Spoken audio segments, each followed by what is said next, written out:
ونختتم هذه الندوة بمداخلتي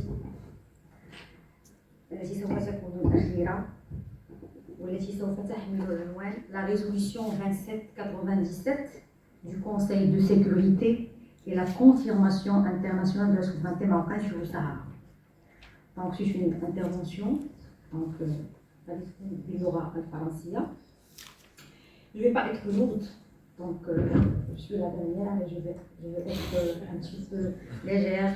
Donc je vais essayer de résumer au maximum mon intervention, être précise et claire. Donc, comme vous savez, le Conseil de sécurité des Nations Unies a adopté le vendredi 31 octobre 2025 une nouvelle résolution sur le Sahara marocain en confirmant son soutien à l'initiative royale marocaine d'autonomie présentée depuis le 11 avril 2007. Donc, cette résolution est très importante dans la mesure où, premièrement, elle consacre le projet marocain comme la solution réaliste, juste, durable et unique pour mettre fin à un différend qui a trop duré à cause de l'intervention algérienne qui parraine l'instabilité et qui parraine le conflit contre l'intégrité et la souveraineté marocaine. À rappeler que la résolution 2797 a été adoptée par 11 voix pour et 3 abstentions. On parle de la Chine, la Russie et le Pakistan, tandis que l'Algérie, ennemi persistant de notre intégrité territoriale, n'a pas assisté au vote parce qu'il n'a pas accepté que même dans le préambule de la résolution, on fait explicitement référence à l'autonomie sous la souveraineté marocaine. Il faut rappeler aussi qu'au moment de la rédaction de la résolution 2797, l'Algérie, en tant que membre non permanent du Conseil de sécurité, a manœuvré par tous les moyens au secrétariat du Conseil de sécurité et auprès d'autres membres pour réaliser 2 objectifs contre le Maroc. Premier objectif, d'abord, en demandant que dans la résolution ne soit pas référence de l'autonomie sous la souveraineté marocaine. Ensuite, les Algériens voulaient se dérober de leur responsabilité historique de la naissance, du financement de ce conflit et leur responsabilité sur la conduite de A à Z de ce conflit régional artificiel. Ainsi, ils demandaient que seul le Maroc et le Polisario sont les 2 parties concernées. Donc le rêve algérien a échoué de plein jour parce que la diplomatie marocaine a joué un rôle très important et que les membres du Conseil de sécurité, je parle des membres permanents, défendent l'égalité internationale pour une solution réaliste et durable dans le cadre des Nations Unies, loin de ce qu'on appelle les tergiversations et manœuvres algériennes frauduleuses.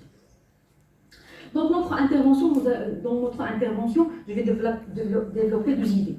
La première idée, qui va porter sur le large consensus sur la solution d'autonomie sous la souveraineté marocaine. Je vais parler sur les grands traits de cette résolution. Et deuxièmement, je vais essayer de tirer quelques leçons pour promouvoir et confirmer la souveraineté historique des États et des États sur leur territoire, y compris le Maroc dans notre cas.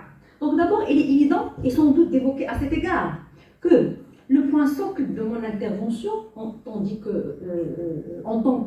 qu'internationaliste, qu'il s'agit d'une problématique très importante, à savoir les rapports entre les États et les organisations internationales. Donc cette relation dialectique de ces 2 acteurs au niveau de relations internationales. Donc, dans cette résolution du Conseil de sécurité, donc, le Conseil a réaffirmé toutes ces résolutions précédentes et a exprimé son large soutien au secrétaire général de l'ONU et à son envoyé personnel, Stéphane de Mistura, dans toutes les initiatives pour le renforcement des négociations entre les 4 parties.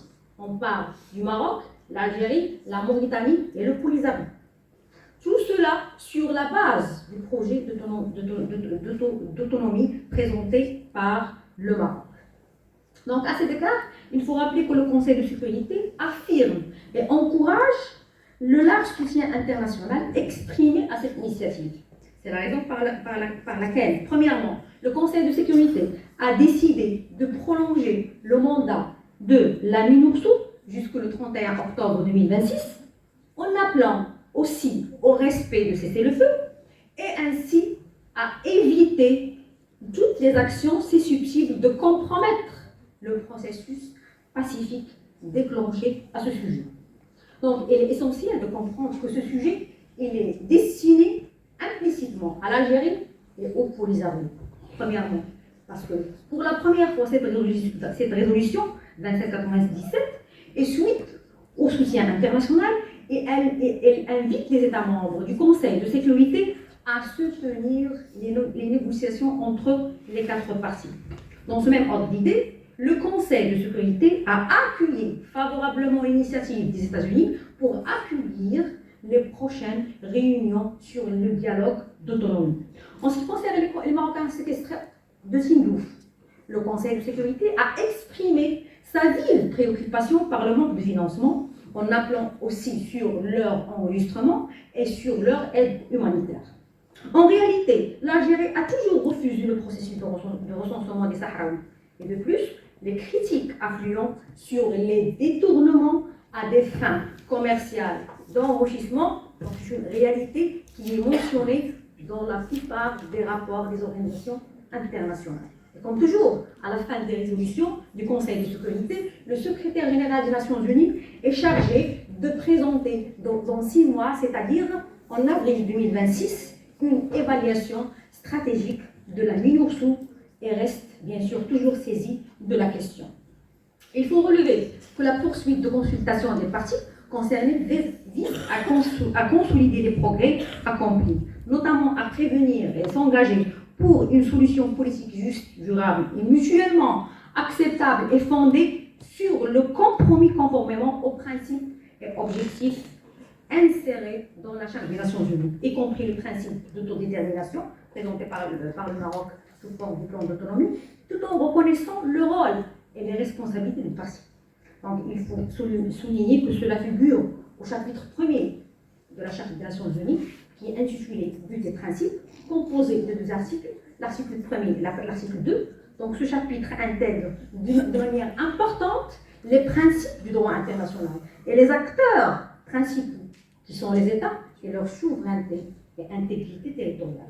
Donc, après avoir vu et parcouru les grands traits de la résolution 2797 du Conseil de sécurité et l'implication fondatrice de l'ONU pour régler pacifiquement le conflit du Sahara, il est opportun de faire une petite lecture croisée des leçons à tirer concernant la souveraineté et l'intégrité de notre Sahara marocain.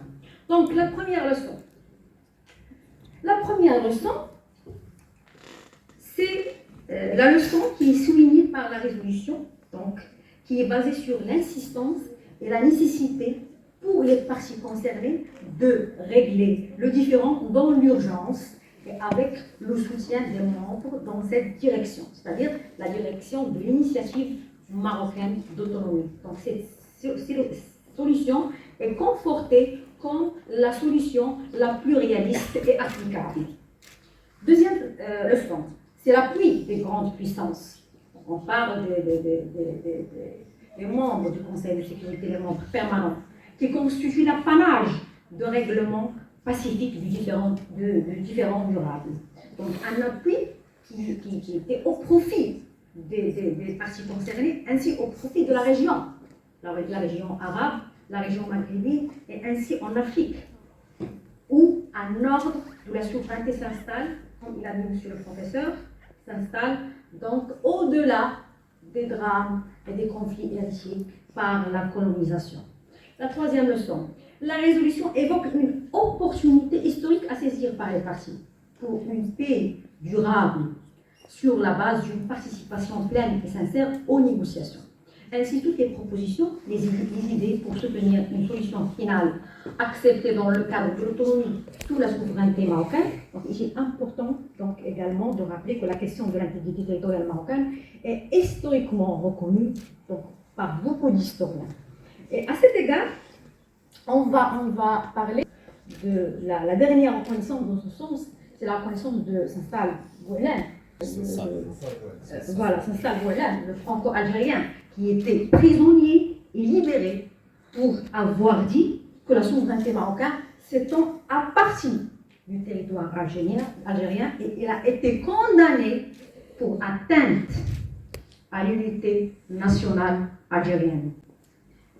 Cinquième leçon, le dernier, donc au-delà de toutes ces considérations, une lecture juridique nous permet de dire que la cause de la souveraineté marocaine sur le Sahara est un socle premièrement constitutionnel et un enjeu territorial. Parce que depuis l'adoption de la Constitution de 2011, donc la régionalisation avancée, c'est la base de l'identité territoriale marocaine, la base de la gouvernance territoriale marocaine. Donc l'autonomie des provinces du Sud, c'est progressivement bâti à tous les niveaux.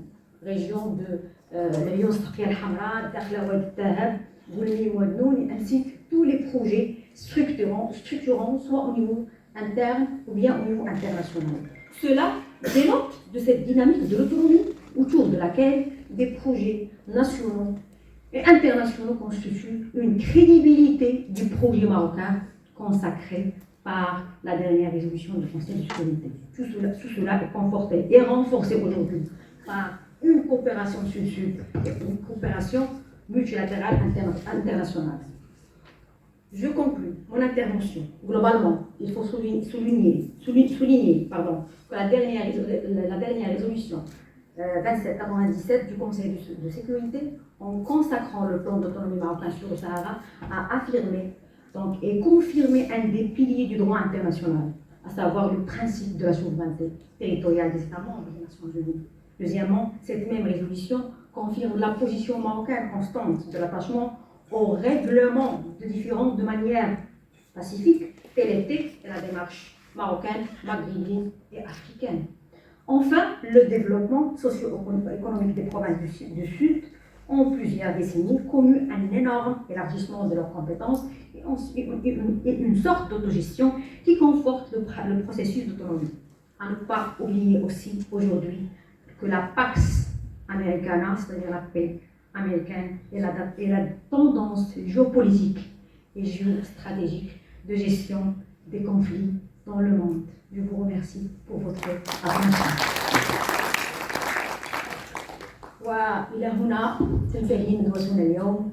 نشكركم على تواجدكم معنا إلى آخر نفس وإلى ملتقى آخر بإذن الله. شكرا للجميع.